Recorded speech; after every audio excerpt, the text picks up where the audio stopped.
جرائم کی کئی مثالیں بیان کی جنہیں پڑھ کر عقل داغلا جاتی ہے، آدمی حیران پریشان رہ جاتا ہے۔ اس ملک میں ایسا بھی ہوا کہ 30 کروڑ روپے میں ایک شوگر مل قائم کی گئی۔ اس وقت کا 30 کروڑ روپیہ کتنا روپیہ تھا آج کل کے لحاظ سے؟ وہ تو بے شمار رقم بنتی ہے۔ بہرحال اس وقت کا 30 کروڑ روپے کی شوگر مل قائم کی گئی اور پھر وہ ایک سرمایہ دار کو صرف 1 روپے میں فروخت کر دی گئی، یعنی نام کا ہی فروخت کی گئی لکھنے کے لیے اس کو 1 روپے، صرف اس وجہ سے کہ وہ سرمایہ دار ہے، وہ جاگیردار ہے۔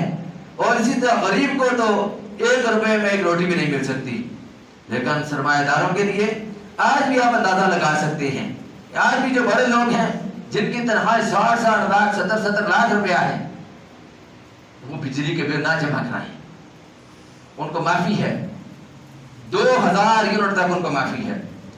غریب جو ہے وہ 200 یونٹ پر اس کو 10,000 روپے دینا پڑتے ہیں اور ان کو 2000 یونٹ تک معافی ہے۔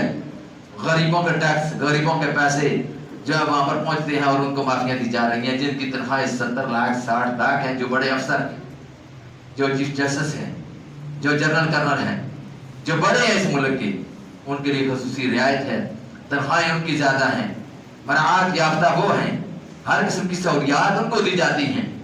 اور ہم لوگوں کو، ان غریب عوام کو، جس کے بارے میں اسلام نے حکم دیا ہے، قرآن نے حکم دیا ہے کہ ان کا حق غصب نہ کیا جائے، ان کو ان کے حقوق دیے جائیں۔ اللہ کا بھی یہی فیصلہ، اللہ کے قرآن کا بھی یہی فیصلہ ہے کہ غرباء کا خیال رکھا جائے۔ اللہ نے قرآن میں فرمایا وَآتِ ذِي الْقُرْبَى وَالْيَتَامَى وَالْمَسَاكِينَ، یہ کون لوگ ہیں، ان کا کون خیال رکھے گا؟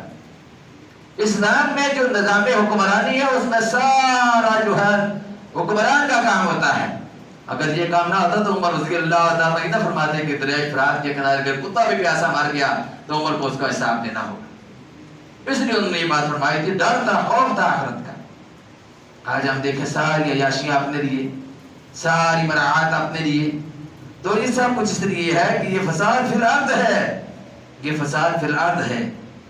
تو اس ملک میں ایسا بھی ہوا کہ ایک حکومتی عہدیدار نے ہوٹل خریدا قرضہ لے کر، قرضہ دیا گیا اور بعد میں پھر یہ قرضہ دیا گیا، ہوٹل خریدا گیا، پھر بعد میں وہ قرضہ معاف کرا دیا گیا، مفت میں ہوٹل۔ تو اس طرح کر کے بڑے لوگوں کے لیے بڑی آسانیاں، جو سرمایہ دار جاگیردار ہیں اور عوام کو اپنے بیمار بچوں کے لیے قرضہ نہ ملے، حکومتی عہدیداروں کو ہوٹل خریدنے کے لیے قرضے دیے جائیں، بعد میں معاف کرا دیے جائیں، تو آپ خود سوچیں یہ فساد فی الارض نہیں ہے تو اور کیا ہے؟ یہی فساد فی الارض جس کی نشاندہی قرآن مجید نے کی ہے۔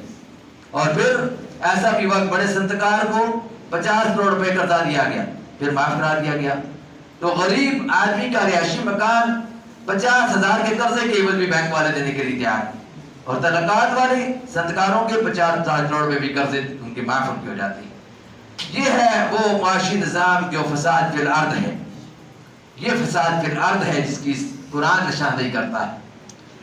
تو کاش اللہ کا کوئی بندہ ان حکومتی عہدیداروں اور سرمایہ داروں اور صنعتکاروں کو سمجھائے کہ خدا لوٹ کھسوٹ کرنے والوں کو پسند نہیں کرتا، اور اللہ کا حکم ہے کہ لوٹ کھسوٹ بند کی جائے، اور اللہ کا حکم ہے کہ یہ جو کرپشن ہے اس سے باز آیا جائے، امانتوں میں خیانت نہ کی جائے، خیانت کاری نہ کی جائے۔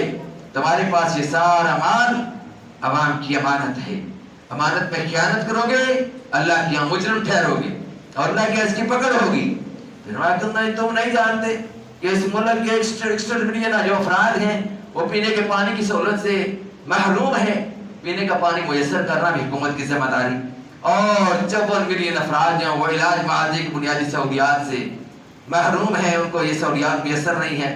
5 سال کی عمر کے 38% بچوں کو مناسب غذا نہیں ملتی، اور پھر اسی طرح 49 ملین بالغ افراد تعلیم کی نعمت سے قطعی طور پر محروم ہے۔ سرمایہ دار کا بچہ جو ہے وہ دن میں کتنے پیسے کھا جاتا ہے، غریبوں کے بچوں کو بعض مہینوں کے بعد بھی اتنے پیسے نہیں ملتے جتنے وہ ایک دن میں کھا جاتے، تو ان کے لیے ساری عیاشی۔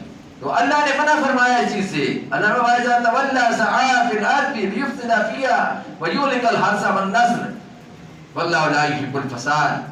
اور پھر اسلام معاشی فساد کی حرکت کی اجازت نہیں دیتا، اسلام نے عدل و انصاف کی تعلیم دی ہے، اسلام نے حکم کیا ہے کہ عدل و انصاف کے تقاضے پورے کیے جائیں۔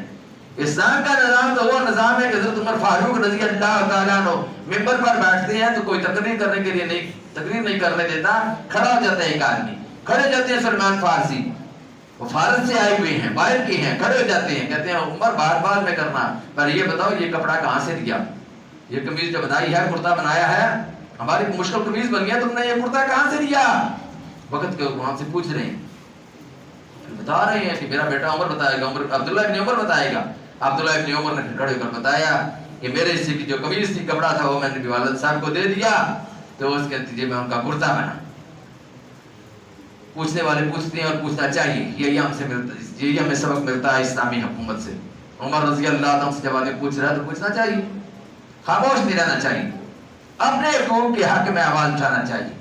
اس سے بڑا ظالم کوئی نہیں ہو سکتا جو اپنے حق کے لیے بھی آواز نہ بلند کرے۔ ظلم ہو رہا ہو، زیادتی ہو رہی ہو، اس کو بدعنوانی اور بد انتظامی کا شکار ہو، پھر بھی وہ آواز نہ اٹھائے۔ اسلام کرپشن اور بدعنوانی کو قطعی طور پر برداشت نہیں کر سکتا ہے۔ اسلام چند ہاتھوں میں دولت کے ارتکاز کو ہرگز پسند نہیں کرتا، اس لیے اسلام نے زکوٰۃ کا نظام جاری کیا ہے۔